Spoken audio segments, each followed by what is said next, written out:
हा राजकारणातला द्राविडी प्राणायाम आहे. तो तमिळनाडू या राज्याचा. याचं कारण आहे आणि ते म्हणजे 23 एप्रिल आणि 29 एप्रिल या 2 दिवशी तमिळनाडूमध्ये मतदान होणार आहे. त्या तमिळनाडूमध्ये द्रविड राजकारणाचा एक वेगळा प्रयोग आपल्याला पाहायला मिळतोय. तमिळनाडू हे दक्षिणेतलं अत्यंत महत्वाचं राज्य आहे. 234 विधानसभेचे आमदार, 39 खासदार आणि 18 राज्यसभेचे खासदार इथून निवडले जातात. याचबरोबर एक ऑटोमोबाईल हब, एक मॅन्युफॅक्चरिंग हब आणि एक एज्युकेशन हब म्हणून तमिळनाडूकडे पाहिलं जातं. तमिळनाडूला एक संपन्न असा, समृद्ध असा समुद्र किनारा आहे. त्यामुळे एक उत्कृष्ट बंदर आणि संपूर्ण देशाची निर्यात ज्या भागातून विशेषतः दक्षिणेतली होऊ शकते असा एक पर्याय जर कुठला असेल तर तो तमिळनाडूचा. तमिळनाडूमध्ये काँग्रेसचेच निवडून यायचे. 1967 ला पहिल्यांदा द्रविड राजकारणाने तिथे प्रवेश केला आणि मग खूप मोठा एक वेगळा इतिहास आहे. पेरियार यांची मुवमेंट, स्वतंत्र पार्टी, हा सगळा इतिहास. द्रविड मुनेत्र कळघम हा एक पक्ष 67 साली उदयाला आला. त्यांनी 8 छोट्या पक्षांची मोठ बांधली आणि काँग्रेसला आव्हान दिलं आणि काँग्रेसला पराभूत केलं. या आधीची स्टॅलिन यांची वक्तव्य भीषण होती. विशेषतः सनातन धर्माबद्दल, राष्ट्रीय स्वयंसेवक संघाबद्दल त्यांनी जी काही विधानं केली होती ती निश्चितच एखाद्या धुरंधर राजकारणाला शोभा देणारी अशा प्रकारची अजिबात नव्हती. त्याचबरोबर अभिनेते विजय यांच्या सभांना मिळणारा प्रचंड प्रतिसाद आणि विशेषतः त्याच्यात असणारी तरुणाई हा देखील या निवडणुकीतला अत्यंत महत्वाचा मुद्दा आहे. भारतीय जनता पक्ष आणि त्यांच्या मागे उभा असणारं राष्ट्रीय स्वयंसेवक संघाचं नेटवर्क यांनी या निवडणुकीत नेमकी काय भूमिका बजावली आहे हे देखील या निवडणुकीत महत्वाचं असणार आहे. आणि विजय यांच्या सभांना धडकी भरवणारा मिळणारा जो प्रतिसाद आहे तो प्रतिसाद लक्षात घेता द्रमुकला आपल्या राजकीय भविष्याची किंवा निवडून यायची चिंता वाटत असणार यात काही शंकाच नाही. नमस्कार, द उदय निवडणूकर शो या कार्यक्रमात आपल्या सगळ्यांचं मनपूर्वक स्वागत. काल आपण पश्चिम बंगाल या राष्ट्राचा वेध घेतला आणि आज आपण वेध घेणार आहोत तो तमिळनाडू या राज्याचा. याचं कारण आहे आणि ते म्हणजे 23 एप्रिल आणि 29 एप्रिल या 2 दिवशी तमिळनाडूमध्ये मतदान होणार आहे. तमिळनाडूचा लढा हा अत्यंत उत्कंठावर्धक आहे. याचं एक अत्यंत महत्वाचं कारण म्हणजे संपूर्ण भारतामध्ये एकेकाळी महाराष्ट्र, पश्चिम बंगाल आणि तमिळनाडू या 3 समृद्ध, संपन्न, औद्योगिक दृष्ट्या अतिशय महत्वाच्या राज्यांवर भारताची आर्थिक मदार होती. परंतु अलीकडच्या काळामध्ये पश्चिम बंगाल खूप मागे पडलं. तमिळनाडूलाही सेटबॅक बसलेला आहे. त्या तमिळनाडूमध्ये द्रविड राजकारणाचा एक वेगळा प्रयोग आपल्याला पाहायला मिळतोय. स्टॅलिन यांची अलीकडच्या काळातली केंद्राच्या विरोधातली वक्तव्य, अभिनेते विजय यांचा त्या राजकारणातला निवडणुकीच्या राजकारणातला प्रवेश, भारतीय जनता पक्षाची दमदार वाटचाल, प्रस्थापितांच्या विरोधातलं मत, असे अनेक मुद्दे या निवडणुकीला चर्चेला आलेले आहेत. या सगळ्याचाच वेध घेऊया आजच्या या विशेष कार्यक्रमात, तो म्हणजे निवडणुकीतला द्राविडी प्राणायाम. तमिळनाडू हे दक्षिणेतलं अत्यंत महत्वाचं राज्य आहे.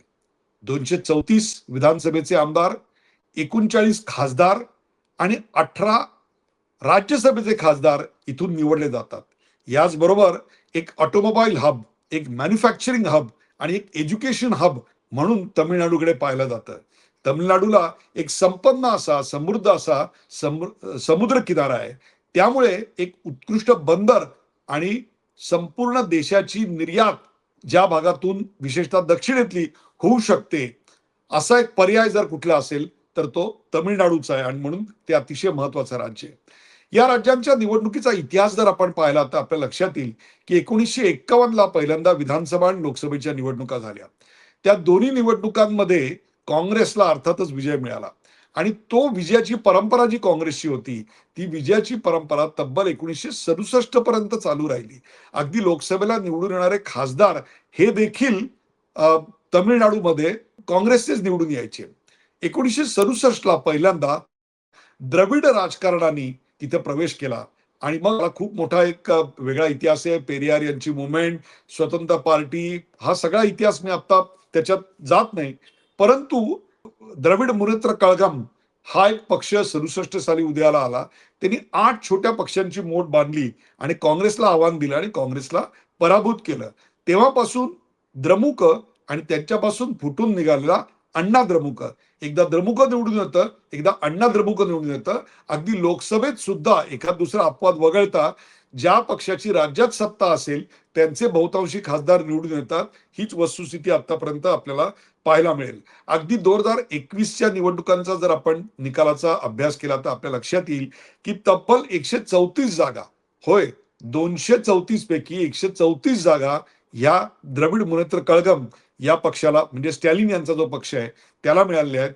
आणि 66 जागा या AIADMKला आणि काँग्रेसला 18 आणि भारतीय जनता पक्षाला तिकडे काही फार निवडणुकीमध्ये यश मिळालेलं नाही. तब्बल 37% मतदान हे DMKला झालेलं होतं. हे मी तुम्हाला अशा करता सांगतोय की जी झालेली लढत आहे आतापर्यंतची, ती झालेली लढत ज्याला इंग्रजीमध्ये बायपोलर किंवा मराठीमध्ये आपण दुरंगी लढत म्हणतो, तशा स्वरूपाची दुरंगी लढत झालेली आहे. आता ही जी लढत यावेळची 2026ची आहे, त्या निवडणुकीमध्ये कोणकोणते अंडर करंट्स आहेत, कोणकोणते मुद्दे चर्चेला आले, काय फॅक्टर्स आहेत, तर सर्वात पहिला फॅक्टर आहे तो द्रविड अस्मितेचा फॅक्टर आहे. तो द्रविड अस्मितेचा फॅक्टर खूप जोरात चर्चेला गेला. या आधीची स्टॅलिन यांची वक्तव्य भीषण होती, विशेषतः सनातन धर्माबद्दल, राष्ट्रीय स्वयंसेवक संघाबद्दल त्यांनी जी काही विधानं केली होती ती निश्चितच एखाद्या धुरंधर राजकारणाला शोभा देणारी अशा प्रकारची अजिबात नव्हती. எதிர்ப்பு மாநாடு என்று போடாமல் சனாதன ஒழிப்பு மாநாடு என்றும் நீங்கள் இதை போட்டிருக்கிறீர்கள், இதை அழைத்திருக்கிறீர்கள், இந்த நிகழ்ச்சிக்கு பெயரிட்டீர்கள். அதற்கு என்னுடைய வாழ்த்துக்கள்.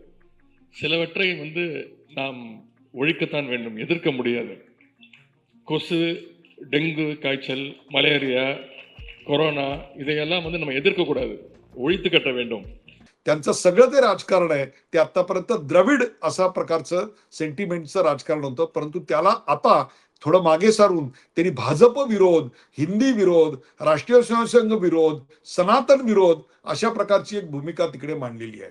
5 वर्षाच्या त्यांच्या राज्यामध्ये कारभारामध्ये त्यांचे जे अनेक साथीदार होते, जे मंत्री होते, त्यांच्यावर खूप मोठ्या प्रमाणात भ्रष्टाचाराचे आरोप झाले. सरकार गलथान आहे, प्रशासन संवेदनशील नाही, अशा स्वरूपाच्या टीका झाल्या आणि त्यामुळे त्यांचं जे आर्थिक प्रगतीतलं स्थान होतं ते इतर राज्यांच्या स्पर्धात्मक तुलनेत आपल्याला खाली गेलेलं दिसतं. त्यामुळे आता या क्षणाला तरुणांच्या हाताला काम, त्यांना योग्य तो रोजगार, हा मुद्दा सुद्धा अतिशय महत्वाचा आहे आणि प्रस्थापितांच्या विरोधातलं मत तिकडे खूप मोठ्या प्रमाणात आपल्याला एकवटलेलं दिसतंय. त्याचबरोबर अभिनेते विजय यांच्या सभांना मिळणारा प्रचंड प्रतिसाद आणि विशेषतः त्याच्यात असणारी तरुणाई, हा देखील या निवडणुकीतला अत्यंत महत्वाचा मुद्दा आहे. भारतीय जनता पक्ष आणि त्यांच्या मागे उभा असणारं राष्ट्रीय स्वयंसेवक संघाचं नेटवर्क यांनी या निवडणुकीत नेमकी काय भूमिका बजावली आहे हे देखील या निवडणुकीत महत्वाचं असणार आहे. तमिळनाडूच्या राजकारणाचं आणखीन एक वैशिष्ट्य म्हणजे आपल्याकडे लाडकी बहीण वगैरे योजना आल्यानंतर आपण त्याविषयी बोलतो, परंतु हे असे प्रकार जे आहेत ते खूप मोठ्या प्रमाणात तमिळनाडूच्या राजकारणात आपल्याला आलेले दिसतात. उदाहरण जर द्यायचं झालं तर फुकट अन्न ही योजना आपल्याकडे खूप मोठ्या प्रमाणात द्रविड राजकारणाने पहिल्यांदा आणली. या सगळ्याचा तिजोरीवर पडणारा जो भार आहे तो पेलण्याकरता तमिळनाडूची तिजोरी सक्षम आहे का, हा मुद्दा आता ऐरणीवर तिकडे आलेला आहे. भारतीय जनता पक्षाचा चंचू प्रवेश झाल्यामुळे, विजय यांची दमदार पावलं पडल्यामुळे दुरंगी असणारी निवडणूक जी आहे ती आता तिरंगी होते आहे, मल्टी डायमेन्शनल होते आहे, अशा स्वरूपाचं चित्र आपल्याला समोर दिसतंय. आणखीन एक मुद्दा, आतापर्यंत तमिळनाडूच्या कुठल्याही निवडणुकात आपण पाहिलं तर एक डिसायझिव्ह मॅन्डेट मिळायचं, म्हणजे निर्णायक कौल मिळायचा. फार त्रिशंकूच्या भानगडीत कधी द्रविड राजकारण पडलंय, द्रविड मानसिकता पडली असं आपल्याला दिसत नाही. परंतु इथे मात्र आता एक फ्रॅक्चर्ड मॅन्डेट किंवा त्रिशंकू सरकार येईल की काय, त्रिशंकू अवस्था निर्माण होईल की काय, अशी देखील परिस्थिती आहे. त्यामुळे हे सगळे मुद्दे चर्चेला येत आहेत. यातला त्रिशंकूचा मुद्दा महत्वाचा आहे अशा करता, कारण जे आता ओपिनियन पोल घेतले गेले त्यातल्या अनेकांनी कोणाला मत देणार तर कुठलंही मत व्यक्त केलेलं नाही. जिंकून येणाऱ्या पक्षाला मत देऊ हा त्याचा अर्थ आहे. त्यामुळे शेवटच्या क्षणाला ज्याची लाट असेल किंवा जो निवडून येतोय असं वाटेल अशा पक्षाला एक फार मोठा जनमताचा आधार शेवटच्या क्षणाला मिळणार आहे की ज्याच्यामुळे ते सत्ता काबीज करू शकतात. आता तमिळनाडूच्या या राजकारणाचा, विशेषतः स्टॅलिन सत्तेवर आल्यानंतरचा आणखीन एक भाग मला जो दिसतो तो म्हणजे संपूर्ण प्रचार जो आहे तो केंद्राच्या विरोधातला, मोदी यांच्या विरोधातला, भाजप यांच्या विरोधातला, सनातनांच्या विरोधातला हाच आहे. अगदी प्रचारात जे मुद्दे नव्हते ते सुद्धा ओढून ताणून आणून सनातन आणि हिंदुत्वाच्या विरोधातला प्रचार करण्यात त्यांनी धन्यता मानलेली आहे. त्यामुळे भारतीय जनता पक्षाच्या विचारसरणीवर राष्ट्रीय स्वयंसेवक संघाच्या विचारसरणीला विरोध, हे त्यांच्या प्रचाराचं एक मला मूळ दिसलं. त्यामुळे द्रविडियन सेंटिमेंटवरून भारतीय जनता पक्षाचा विरोध याकडचा त्यांचा हा जो प्रवास आहे, त्याला जनता कितपत साथ देते या निवडणुकीमध्ये ते आपल्या समोर येणार आहे. परंतु या सगळ्यामुळे एक तिसरी शक्ती तिकडे यायला, एक तिसरा पक्ष तिकडे यायला, एक जागा मात्र निश्चित मिळालेली आहे, यात काही शंकाच नाही. या निवडणुकीमध्ये AIDMK अण्णा द्रमुक हा जो पक्ष आहे, जयललिता यांच्या मृत्यूनंतर त्यांचा वारस कोण, त्यानंतर नेतृत्व आणि नंतर विस्कळीत झालेलं संघटन, हे सगळे मुद्दे चर्चेला होते. ते बांधण्याचा आटोकाट प्रयत्न पलानीस्वामी यांनी केलेला आहे. परंतु ते खरोखरच तसं बांधलं गेलंय का आणि त्याचं मतात परिवर्तन होतंय का, याचा फैसला देखील आता या निवडणुकीत होणार आहे. परंतु आता तमिळनाडूच्या राजकारणाचा जो बाज आहे, तो केंद्राचा विरोध हाच आहे आणि त्यात तमिळनाडूच्या राजकारणाचं आणि जनतेचं फार मोठं नुकसान झालेलं आपल्याला दिसेल. आता आणखीन एक मुद्दा चर्चेला येतोय आणि तो म्हणजे प्रस्थापितांच्या विरोधातलं मत तिकडे आहे ते कितपत स्ट्रॉंग आहे आणि ते स्ट्रॉंग असेल तर त्याला एक राजकीय स्वर किंवा नेतृत्व मिळतंय का? तर हो, निश्चितपणे मिळते. विशेषतः विजय यांच्या सभांना जी प्रचंड गर्दी होते आणि त्यात जी तरुणाई दिसते, त्याच्यातूनच आपल्याला याचं दर्शन घडतं. दुसरी गोष्ट आहे की जमिनीवर जो त्यांना विरोध होतोय द्रमुकला, त्याची जाणीव त्या पक्षाच्या नेतृत्वालाही झाली आहे. त्यामुळे 234 पैकी लक्षात घ्या, 234 पैकी त्यांनी तब्बल 40% आमदारांना पुन्हा तिकीटं दिलेली नाहीत. म्हणजे याचा अर्थ आपल्या विरोधातल्या असणाऱ्या मतांचा त्यांना निश्चित जाणीव झालेली आहे आणि विजय यांच्या सभांना धडकी भरवणारा मिळणारा जो प्रतिसाद आहे, तो प्रतिसाद लक्षात घेता द्रमुकला आपल्या राजकीय भविष्याची किंवा निवडून यायची चिंता वाटत असणार, यात काही शंकाच नाही आहे.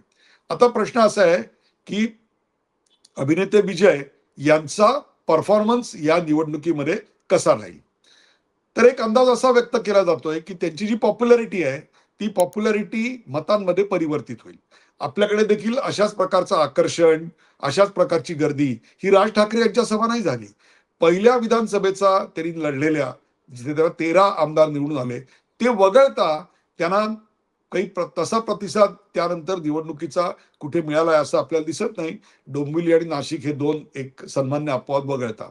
परंतु विजय यांच्या बाबतीत पत्र तसं होताना दिसत नाहीये. विजय यांना ग्राउंडवर खूप मोठा सपोर्ट आहे आणि तो निवडणुकीच्या यशामध्ये परावर्तित होईल, अशीच आत्ताची चिन्ह आहेत. जर त्यांना 10 ते 12% मिळाली तर त्यातली बहुसंख्य ही AIDMKची मतं त्यांच्याकडे वळलेली असतील. जर 18 ते 19% मतं असतील तर द्रमुकची त्यांच्याकडे मतं वळलेली असतील. परंतु त्यांच्याकडे तरुणाईची फार मोठी मतं आहेत, हे लक्षात घेतलं पाहिजे. आता तिकडे वोटिंगचं डेमोग्राफिक काय ते आपण बघूया. साधारणतः 5,60,00,000 मतदार आहेत. साधारणतः 4 ते 4.25 कोटी मतदान, 70% मतदान तिकडे होईल. त्यापेक्षा जास्त झालं तर त्याचं विश्लेषण आपण नंतर करूच. परंतु 1,20,00,000 हे 30च्या आतले आहेत. म्हणजे त्यांनी एकदा मतदान केलंय की पहिल्यांदा वोटिंगला जात आहेत. अशा वेळेला ते जे मतदान आहे ते सगळं विजय यांच्याकडे जायची आत्ताची चिन्ह आहेत. आता मागच्या वेळेला 2021 साली द्रमुक जेव्हा निवडून आला तेव्हा त्यांना 1,70,00,000 मतं होती आणि अण्णा द्रमुक जे दुसऱ्या क्रमांकावर होते त्यांना 1,33,00,000 मतं होती. जो पक्ष 1,50,00,000च्या आसपास जाईल तो या निवडणुकीत निश्चितपणे विजय मिळवेल. क्रमांक 1चा पक्ष असेल, कारण ही निवडणूक ही दुरंगी जशी दरवेळेला होते तशी नाही, तर ही निवडणूक निश्चितरित्या तिरंगी आहे. याचं कारण विजय यांचा त्या राजकारणातला प्रवेश आणि त्यांना मिळणारा प्रतिसाद. आता सवाल आहे AIDMKचा, अण्णा द्रमुकचं काय होईल. अण्णा द्रमुक हा पक्ष जयललिता यांनी विलक्षण चातुर्यानं बांधलेला होता. विशेषतः ग्रामीण भागामध्ये त्यांचं जे आकर्षण होतं ते आजही टिकून आहे. त्यांचा कोअर वोटर त्यांच्यापासून फार दूर गेलाय असं नाही. परंतु त्यांच्यासारखं जर एक चॅरिस्मॅटिक नेतृत्व ज्याला आपण म्हणतो, तसं चमकदार नेतृत्व आता जरी अण्णा द्रमुककडे नसलं तरी पलानीस्वामी यांच्या नेतृत्वावरचं जे प्रश्नचिन्ह होतं, ती प्रश्नचिन्ह आता मिटलेली आहेत. जी विस्कळीत झालेली पक्षाची घडी होती, ती पक्षाची घडी या निमित्ताने बांधण्याचा जोरदार प्रयत्न झालेला आहे आणि 2024च्या लोकसभा निवडणुकीतून त्यांच्या एक लक्षात आलंय की जर आपण एकटे लढलो तर आपण कमकुवत असतो आणि जर भारतीय जनता पक्षाबरोबर गेलो तर आपण सक्षम होतो, म्हणून त्यांनी भारतीय जनता पक्षाबरोबर जायचं ठरवलेलं आहे. अर्थात त्याचा जसा फायदा आहे तसा तोटा पण आहे. तोटा काय आहे?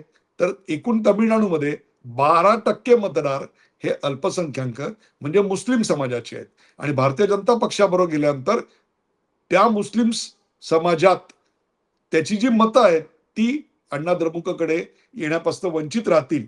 ती मतं नेमकी कोणाकडे जातात, त्यातली द्रमुककडे किती जातात, काँग्रेसकडे किती जातात, विजय यांच्याकडे किती जातात, याच्यावर काही गणितं, काही जागांची गणितं अवलंबून आहेत.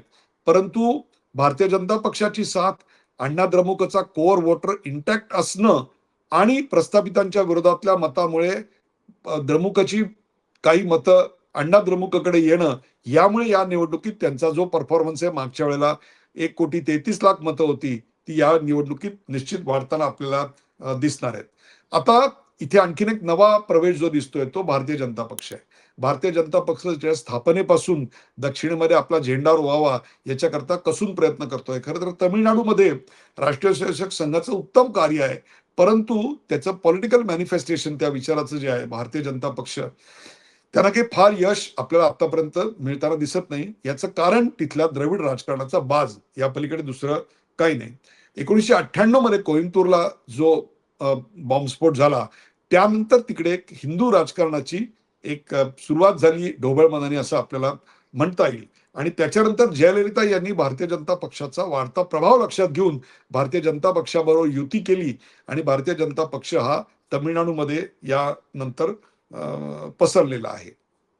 भारतीय जनता पक्ष एक असा विचार करताना दिसतोय की 80च्या वर टक्के तिकडे जे मतदान होत आहे ते हिंदूंचं होत आहे. त्यामुळे त्यांचं आपल्याला जर एकत्रीकरण करता आलं, त्यांचं ध्रुवीकरण जर काही करता आलं तर त्याच्या आधारावर आपल्याला तिकडे चमकदार कामगिरी करता येईल.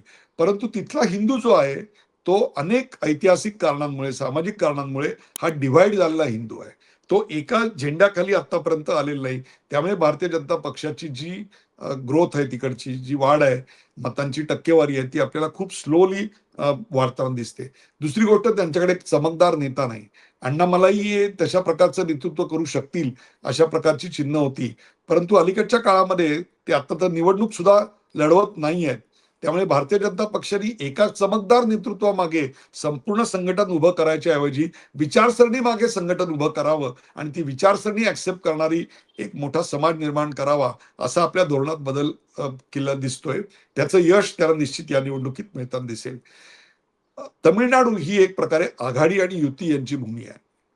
1967 पासून तिकडे आघाडी आणि युती या एकमेकांची लढत असतात आणि विजय यांनी या वेळेला कोणाच्या बरोबर जायचं ठरवलेलं नाही, तर निवडणुकीनंतर ते कोणाच्या बरोबर जातील हे चित्र स्पष्ट होणार आहे आणि तिथेच तर खरी मेख आहे.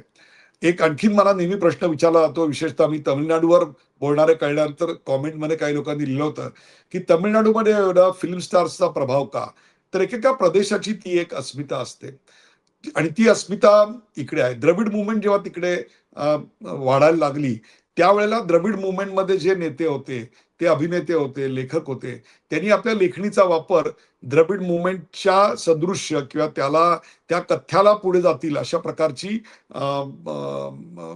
त्यांनी चित्रपट निर्माण केले, अशा प्रकारची कॅरेक्टर्स निर्माण केली. MGR यांनी याचा अत्यंत उत्तम उपयोग करून घेतला. महिलांना मदत करणारा, सदाचरणी अशा प्रकारचा एक द्रविडियन नेता, कॅरेक्टर असं त्यांनी एक आपलं पोर्ट्रेल केलं आपलं आणि त्याच्यामुळे त्याचा त्यांना राजकारणात सुद्धा खूप मोठा फायदा झाला. हे सगळं मी अशा करता सांगतोय की आता सुद्धा विजय यांना मिळणारा जो प्रतिसाद आहे तो विलक्षण आहे. परंतु विजय यांची जी इमेज आहे ना, ती MGR किंवा इतर NTR यांच्यासारखी लार्जर दॅन लाईफ अशी काही इमेज नाहीये. तुम्ही त्यांचे कपडे बघा, त्यांची भाषा बघा, त्यांचं चालणं बघा, त्यांचं बोलणं बघा, हे सगळं तुम्ही पाहिलं तर तुमच्या लक्षात येईल की it's a next door boy. शेजारच्या घरातला मुलगा काहीतरी वेगळं करू इच्छितोय, काहीतरी वेगळं बोलतोय, अशीच तिकडे आत्ताची एकूण परिस्थिती आहे. तमिळनाडू हा फॅन क्लब्सवर चालणार आहे. एकेकाळी MGR यांचे 3,000च्या वर फॅन क्लब्स होते आणि ते फॅन क्लब्स त्यांना आणि त्यांच्या पक्षाला निवडून द्यायचे. तीच गोष्ट जयललिता यांची होती. जयललिता यांचे जवळपास 2,000-2,500च्या आसपास काहीतरी फॅन क्लब्स होते. ते अनेक सामाजिक कार्य देखील करायचे आणि त्याचबरोबर आपल्या नेत्याला सतत जनमानसामध्ये त्याचं गारूड जागृत ठेवायचे. आता सुद्धा विजय यांच्या बाबतीत ते आपल्याला होताना दिसतंय. आता सवाल आहे की तुम्हाला सगळ्यांना उत्सुकता असेल की हे सगळं झालं, पण निवडणुकीत जिंकून कोण येणार? कोणाची सत्ता येणार? तर मतदानाची टक्केवारी जर 3 ते 4% वाढली, तर त्याचा फायदा अण्णा द्रमुकला होईल आणि अण्णा द्रमुक विथ द सपोर्ट ऑफ विजय और अण्णा द्रमुक ऑन इट्स ओन सत्तेवर येतील. परंतु जर मतांची टक्केवारी तेवढीच किंवा आहे त्यापेक्षा जर कमी झाली, तर लढत अधिक चुरशीची होईल आणि त्याच्यामध्ये द्रमुक हे किती आपले मतदारसंघ शाबूत ठेवतंय यावर सगळा खेळ असेल. परंतु सध्या तरी तमिळनाडूचं राजकारण हे कसं आहे असं जर तुम्ही मला कोणी प्रश्न विचारलात, तर मी म्हणेन हा राजकारणातला द्राविडी प्राणायाम आहे. प्रेक्षको, या कार्यक्रमात इतकंच. हा कार्यक्रम तुम्हाला कसा वाटला ते आम्हाला जरूर सांगा. Facebookवर लाईक करा, कॉमेंट करा, शेअर करा, सबस्क्राईब करा. YouTubeवर हा कार्यक्रम बघा आणि असेच नवीन विषय कोणते घ्यावेत त्याविषयी आम्हाला जरूर सांगा. पाहत राहा द उदय निगडूकर शो.